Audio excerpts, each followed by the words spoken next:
Imaginez une chose. Votre propre fils, celui que vous avez nourri, éduqué, soutenu dans ses moindres caprices, vous plante là du jour au lendemain pour s'envoler vers les Alpes suisses, flanqué de sa femme et de sa belle-mère. Et qu'est-ce qu'il vous laisse en guise de souvenir? 2 chats aux allures de princes, exigeants comme s'ils étaient les héritiers d'un trône invisible. Mais ce n'est même pas ça le plus affligeant. Non, ce qui m'a fendu le cœur, c'est qu'il a cru naturel que je prenne soin de tous, même de ses dettes, comme si j'étais un distributeur de billets à domicile, toujours disponible, toujours serviable.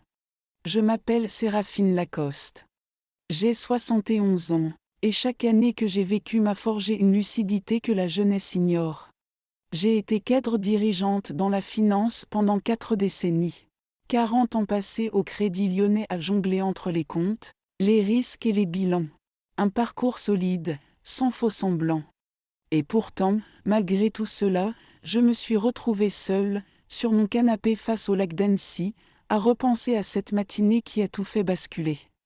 La solitude, voyez-vous, ne m'a jamais effrayée. Je l'ai apprivoisée avec le temps, elle m'a souvent accompagnée dans mes soirées. Ce qui me rongeait, c'était ce sentiment de devenir invisible aux yeux de ceux pour qui j'aurais donné ma vie. Comme si je n'étais plus qu'un nom dans un carnet, un recours de dernière minute quand leur monde confortable vacille. Il faisait un temps splendide ce matin-là. Le 7 juin. Une date désormais gravée dans ma mémoire. Le ciel sans nuages se reflétait dans l'eau calme du lac, les montagnes semblaient flotter dans une lumière douce. Une brise discrète jouait dans les peupliers, et l'odeur du jasmin se mêlait à celle du café fort que je buvais sur ma terrasse. Je venais de croquer dans un croissant croustillant, les yeux perdus dans le panorama. Tout annonçait une journée paisible. Peut-être une balade sur le marché ou une visite chez mon fromager préféré. J'étais sereine. Et puis, le grondement d'un moteur a brisé cette paix. Une Audi flambant neuve, large, brillante, s'est arrêtée devant ma maison. Elle occupait presque toute l'allée. J'ai vu Timothée sortir de la voiture avec une précipitation inhabituelle. Il transpirait la nervosité. Il tenait 3 valises luxueuses, remplies à craquer, et 2 caisses de transport pour chats. Dessus, des étiquettes avec 2 noms inscrits d'une calligraphie précieuse, Baudelaire et Colette. Trop sophistiqué pour des animaux, me suis-je dit. Son sourire était forcé, sa voix précipitée. Il ne m'a même pas embrassée. Pas un « bonjour maman ». Il a commencé à déblatérer un discours confus. Il partait 2 semaines à Montreux, avec Apolline, ma belle-fille si précieuse, et sa mère, Hortense, qui fêtait ses 50 ans. Le ton était rapide, mal préparé, comme une mauvaise répétition. Je savais reconnaître cette nervosité-là. Je l'avais vu chez lui adolescent, chaque fois qu'il avait quelque chose à cacher. Il m'a glissé les cages entre les mains en me demandant de garder les chiens, comme si c'était la moindre des choses. Comme si mes journées n'avaient pas d'importance. Comme si j'étais une extension de leur confort. Je l'ai laissé faire. La surprise, le choc, l'affection peut-être. J'ai dit oui. Mais dans le fond, je sentais déjà que quelque chose clochait. La voiture n'avait jamais coupé le moteur. Et derrière la vitre teintée, Apolline ne m'a pas salué. Rien. Pas un signe, pas un regard. Elle est restée assise comme si j'étais une étrangère. Son parfum, un mélange citronné et boisé beaucoup trop présent, flottait dans l'air. J'ai senti un serrement dans la poitrine. Ce n'était pas la première fois qu'elle m'ignorait, mais ce jour-là, c'était différent. Plus violent. J'étais devenue une nounou pour chat. Une employée de maison. Une commodité. Voilà ce que j'étais pour eux. Et pourtant, j'ai gardé le silence. Peut-être parce que je l'aimais, mon fils. Peut-être parce que j'avais l'espoir absurde que cette fois, il me dirait merci. Mais non. Ils sont partis dans un nuage de poussière, un sillage de parfums hors de prix, me laissant là, seule, avec 2 chats affolés. Je les ai fait entrer. Baudelaire miaulait nerveusement, Colette griffait la cage. J'ai tenté de les calmer. Je les ai regardés s'approprier ma maison comme 2 rois en exil. Et pendant ce temps-là, dans mon cœur, un silence s'installait. Un silence lourd, injuste. Je les ai regardés tourner dans le salon, flairer les meubles, sauter sur les coussins comme s'ils reprenaient possession d'un domaine. Baudelaire, avec sa longue fourrure blanche, avait une démarche fière, presque hautaine. Colette, la petite tigrée aux yeux d'émeraude, restait plus prudente, se glissant sous la table basse. Je les observais en silence, le cœur lourd, l'esprit embrouillé. Le soleil entrait à flots par les grandes baies vitrées, mais je ressentais un froid étrange dans mes os. Ce n'était pas la météo. C'était ce moment. Cette gifle invisible qu'on reçoit sans qu'elle ne laisse de traces, mais qui vous brûle longtemps après. Je suis resté debout quelques secondes, les caisses de transport encore ouvertes à mes pieds. Puis, je les ai rangées dans l'entrée. J'ai soupiré, profondément. Pas à cause des chats. Non. J'aimais les animaux. Mais parce que je réalisais que je venais d'être relégué au rang de concierge. Une employée sans contrat, sans reconnaissance, qu'on appelle quand on a besoin. J'ai pensé à Timothée. À tout ce que j'avais fait pour lui. À chaque nuit blanche, chaque réunion manquée, chaque sacrifice depuis qu'Henri nous avait quittés. Henri, mon mari, mon roc. Il aurait souri, il aurait trouvé une plaisanterie pour alléger l'atmosphère. Mais il n'était plus là. Et moi, je me tenais seul dans cette maison, avec cette sensation de vide. 40 ans de labeur au Crédit Lyonnais. Des dizaines de décisions difficiles, des économies serrées, des promotions arrachées au prix d'efforts constants. Tout pour Timothée. Pour lui assurer des études, une sécurité, une vie meilleure. Je n'ai jamais regretté. Pas une seconde. Mais ce jour-là, je me suis demandé ce que valait encore tout cet amour. Il était parti.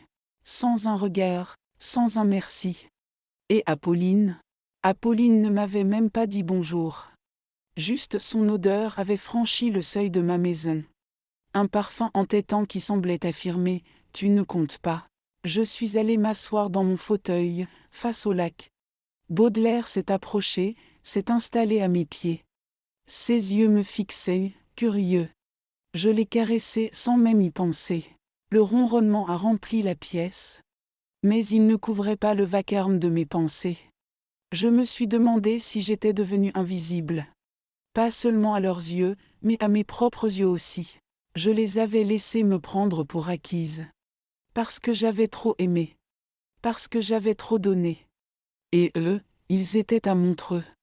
Dans les palaces, les spas, les restaurants étoilés. Moi, j'étais là, à leur service.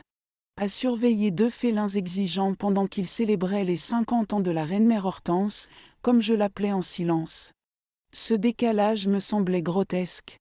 Presque comique, si ce n'était si humiliant. Je n'étais pas en colère, pas encore. Mais quelque chose en moi se fissurait.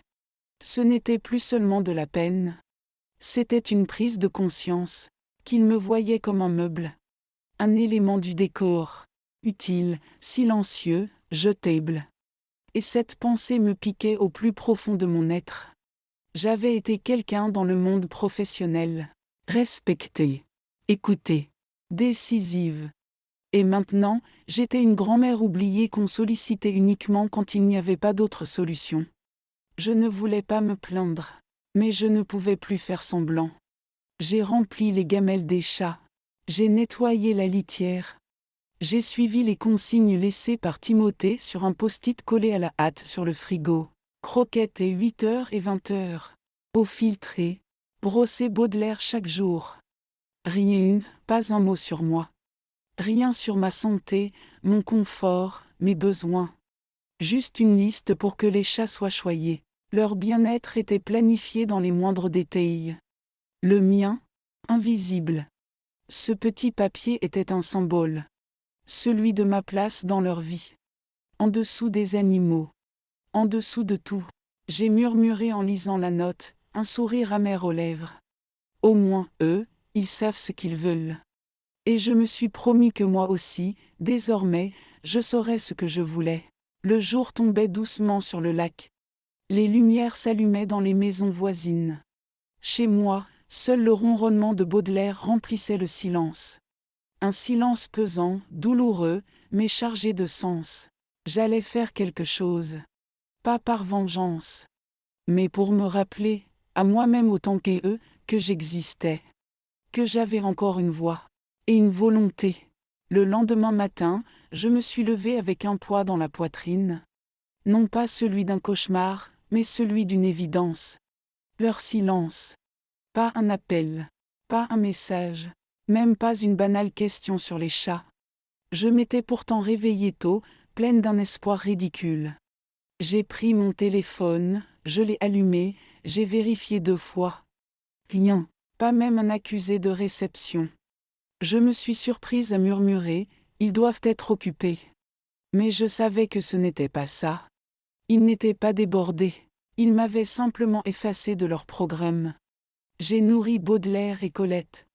Rempli leur bol d'eau filtrée comme demandé. J'ai brossé le pelage soyeux de Baudelaire, qui se laissait faire avec un air princier. Puis j'ai arrosé mes géraniums sur le balcon. Leur rouge éclatant contrastait avec la grisaille de mes pensées.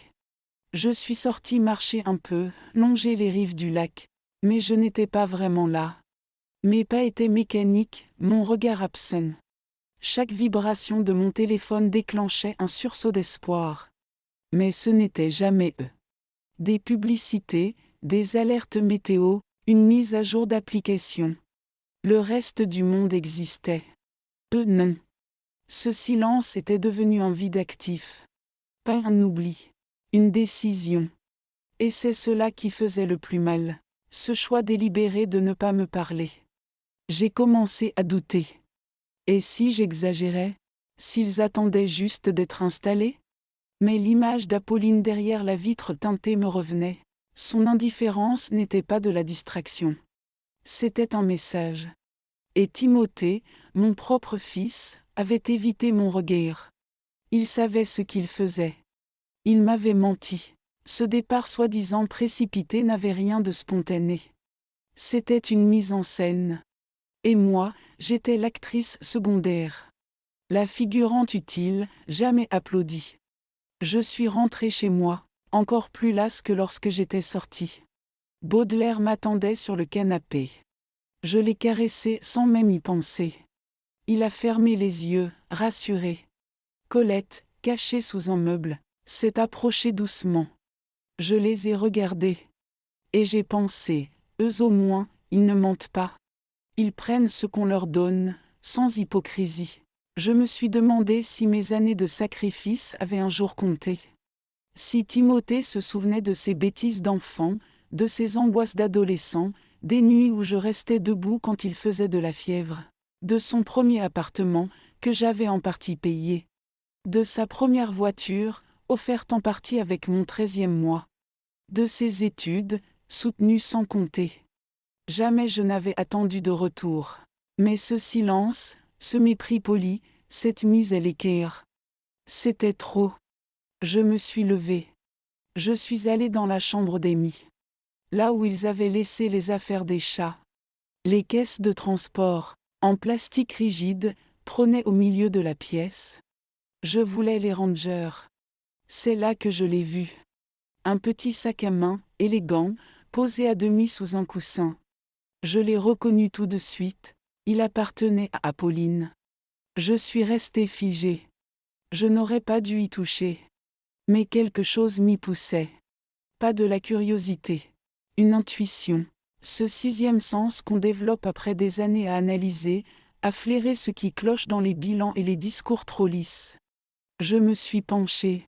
J'ai effleuré le cuir souple. Et j'ai ouvert le sac. Pas de maquillage, pas de banalité. Non. À l'intérieur, une pochette bien rangée. Et là, mes amis, j'ai compris. Des brochures. Des dizaines de brochures de luxe. Des spas suisses, des restaurants étoilés, des excursions en bateau privé sur le Léman. Des menus gastronomiques, des catalogues de robes de créateurs, des bijoux étincelants. Et au milieu, glissée dans un guide touristique, une carte d'anniversaire, écrite de la main d'Apolline. Joyeux 50e anniversaire, maman chérie. Ce voyage planifié depuis des mois est pour toi. Planifié depuis des mois. Ces mots m'ont frappé en plein cœur. Tout avait été prévu. Et pas un mot ne m'avait été dit. Ils m'avaient menti. Délibérément. Ils avaient organisé leur petit festival de luxe dans mon dos. Et moi, on m'avait appelé la veille pour garder les chats. Comme une employée discrète. Comme une étrangère. Ma gorge s'est nouée. Mes doigts ont tremblé. Mais mon esprit, lui, s'est clarifié. Ils avaient effacé mon existence pendant des semaines de préparation. Et ils s'étaient dit que je ne poserais pas de questions. Qu'à mon âge, je dirais encore oui. Sans réfléchir. Sans me défendre. Eh bien non. Ce n'était pas terminé. Je suis resté debout, là, au milieu de la chambre d'Amy. Le sac encore à la main, les brochures éparpillées sur le lit. J'avais le souffle court. Mais pour la première fois depuis longtemps, ce n'était pas à cause de la peine. C'était de la lucidité. Une clarté glaciale. Je voyais enfin la situation pour ce qu'elle était. Je n'étais pas une grand-mère oubliée. J'étais une femme exploitée. Et il était temps que cela cesse. J'ai rassemblé les documents. Je les ai soigneusement remis dans la pochette, puis replacés dans le sac. Je n'étais pas là pour fouiller. Je ne voulais pas tomber dans leur mesquinerie. Mais j'avais vu assez. Assez pour savoir ce que j'allais faire. Ce soir-là, j'ai cuisiné pour moi seule. Un plat simple mais raffiné, cabillaud en croûte de citron, accompagné d'une purée de penne. Je l'ai dressé avec soin, comme si j'étais mon propre invité d'honneur. Je me suis versé un verre de pouilly fumé, et j'ai levé mon verre à moi-même. À mon avenir. Je n'ai pas touché à mon téléphone. Pas un regard. Qu'ils fassent ce qu'ils veulent. Je n'étais plus à leur disposition. Le lendemain, j'ai appelé mon notaire. Une vieille connaissance. Discret, efficace. Je lui ai demandé un rendez-vous dès le lundi suivant. Il n'a pas posé de questions. Il m'a dit « Venez à 9h ». Puis, j'ai ouvert mon ordinateur. J'ai rédigé un mail simple à Timothée. 3 phrases. Je vais bien. Les chats aussi. Ne vous inquiétez pas, tout est sous contrôle. Et j'ai ajouté une ligne en gras. Je te contacterai quand je serai disponible. Pas de formule affectueuse. Pas de bisous, ni de maman qui t'aime. Juste les faits. Le pouvoir du silence, retourné contre eux. J'ai éteint l'ordinateur, et j'ai souri. Un sourire calme, sans rage. Un sourire de femme qui reprend sa place. Les jours suivants, j'ai organisé mes affaires. Fait un grand tri dans mes papiers, mes vêtements, mes souvenirs. Pas dans un élan nostalgique. Non. Dans une démarche de libération. Je voulais alléger ma vie. Sortir de cette prison invisible dans laquelle leur ingratitude m'avait enfermé. J'ai pris contact avec une agence de location de maisons de vacances. J'ai mis en ligne mon bien, celui-là même qu'ils pensaient acquis. Et j'ai réservé un petit appartement à Paris. Un pied-à-terre modeste mais lumineux, dans le 6 arrondissement. À 2 pas du jardin du Luxembourg. Je n'avais dit mot à personne. Pas même à mon amie Monique, ma confidente de toujours. Je voulais que cette décision ne soit que mienne. Un acte de rupture et de renaissance. La veille de leur retour, j'ai pris le train de 7h12 pour Paris. J'avais 2 valises, un châle sur les épaules, et dans mon cœur, un mélange d'appréhension et de soulagement. Baudelaire et Colette étaient confiés à une pension féline réputée. Leur confort serait assuré. Comme eux, j'avais droit à mon luxe. Un luxe discret, celui de disparaître. En arrivant à Paris, j'ai respiré un grand coup. L'air n'était pas pur, mais il était libre. Je n'avais pas de programme, juste une liste de petits plaisirs que j'avais oubliés. Un café en terrasse. Une visite au musée Marmottan. Un détour par mon ancienne librairie. J'étais vivante.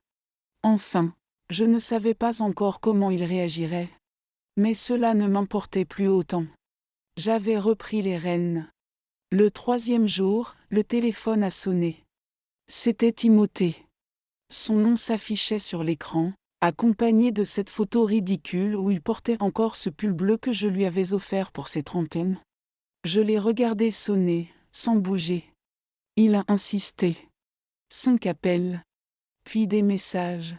Maman, où es-tu? On est rentré. La maison est vide. Tu as emmené les chats? J'ai lu chaque mot sans la moindre émotion. Et j'ai attendu. 40 minutes plus tard, Apolline a pris le relais. Un message sec, sans bonjour. C'est incompréhensible.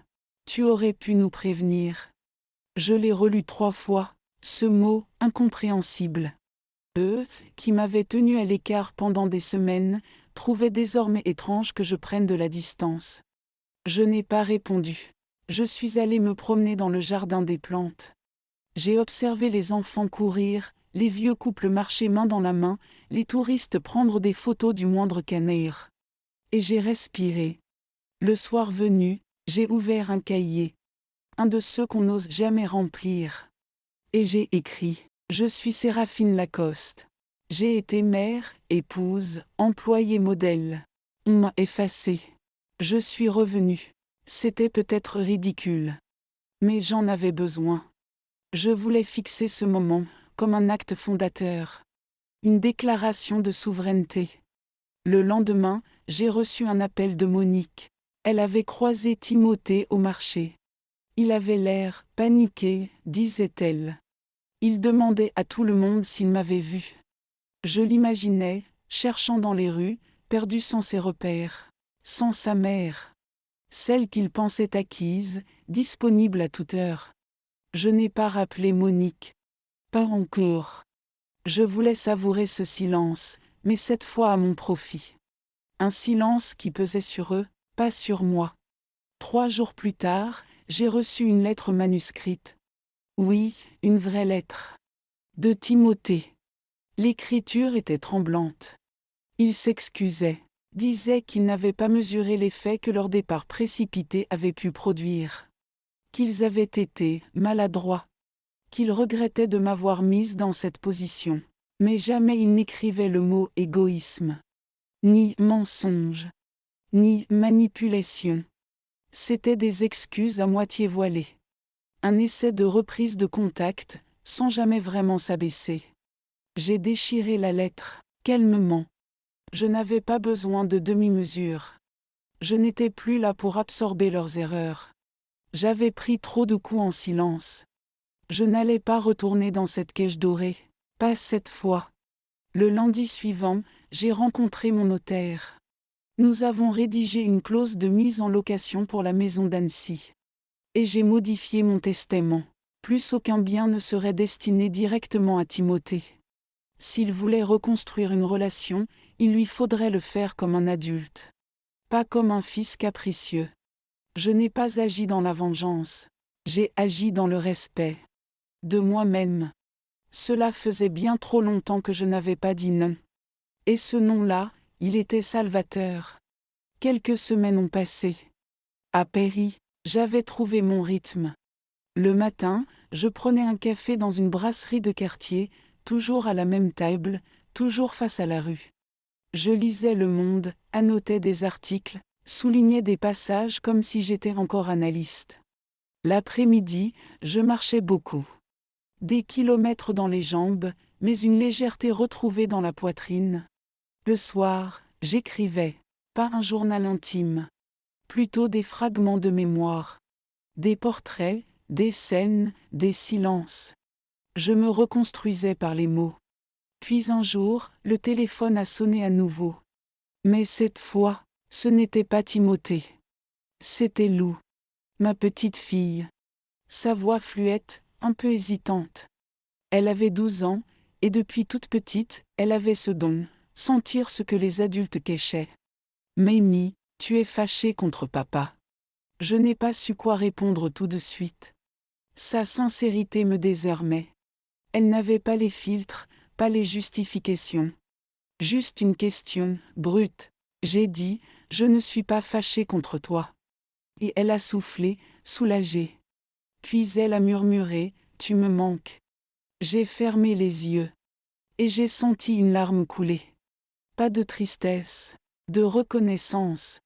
J'existais encore dans le cœur de quelqu'un. Elle m'a demandé où j'étais. Je lui ai dit que j'étais à Paris, dans un petit appartement, et que j'allais bien. Elle m'a demandé si elle pouvait venir me voir un jour. J'ai dit oui. Et son rire a rempli tout mon silence. Ce soir-là, j'ai compris que ma rupture n'était pas une fuite. C'était une ligne tracée. Une frontière entre ce que je refusais désormais et ce que je voulais préserver. Lou, elle, faisait partie de ce que je voulais garder. Les semaines suivantes, nous avons échangé des lettres. De vraies lettres. Elle me parlait de ses lectures, de ses cours de théâtre, de son rêve de visiter le Louvre. Je lui répondais avec des anecdotes, des devinettes, des recettes. Nous tissions un fil, loin du bruit de sa maison. Et un samedi, elle est venue. Apolline avait accepté, sans vraiment comprendre pourquoi. Elle l'avait déposée à la gare, sans poser de questions. Lou est descendue du train avec un sac à dos rose et un sourire large comme le quai. Elle a couru vers moi. Je l'ai prise dans mes bras. Et j'ai su. Quoi qu'il arrive avec Timothée, j'avais encore une place dans ce monde. Une place à ma mesure.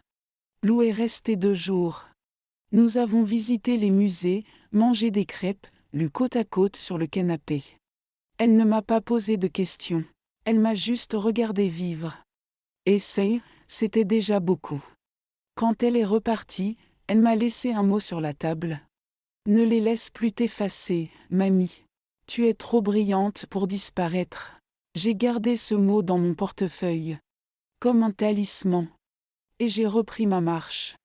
Une femme âgée, oui. Mais droite. Présente. Vivante.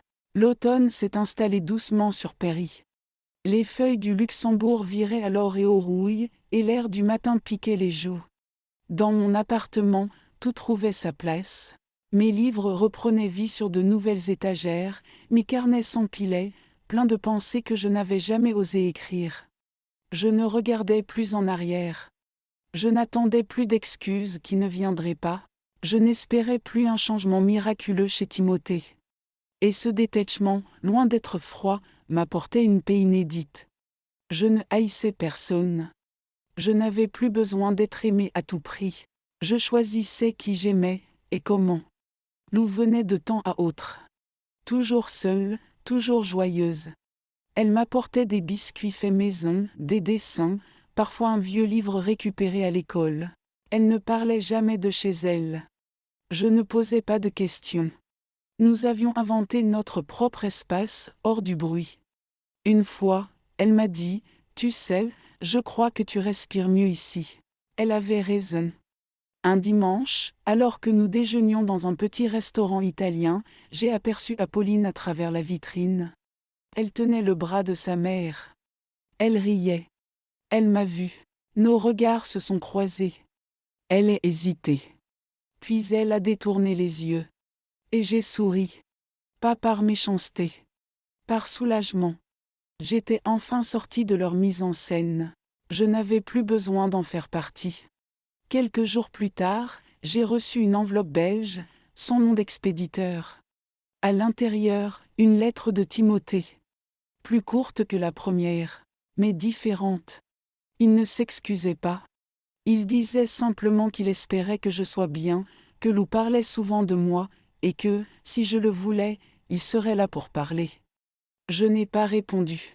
Je n'en avais pas besoin. Ce n'était pas une fin. C'était une respiration. Je n'étais plus tenue à rien. J'avais trouvé ma place. Pas celle qu'on m'avait donnée, celle que je m'étais construite. Je m'appelle Séraphine Lacoste. J'ai 71 ans. Et je n'ai jamais été aussi libre.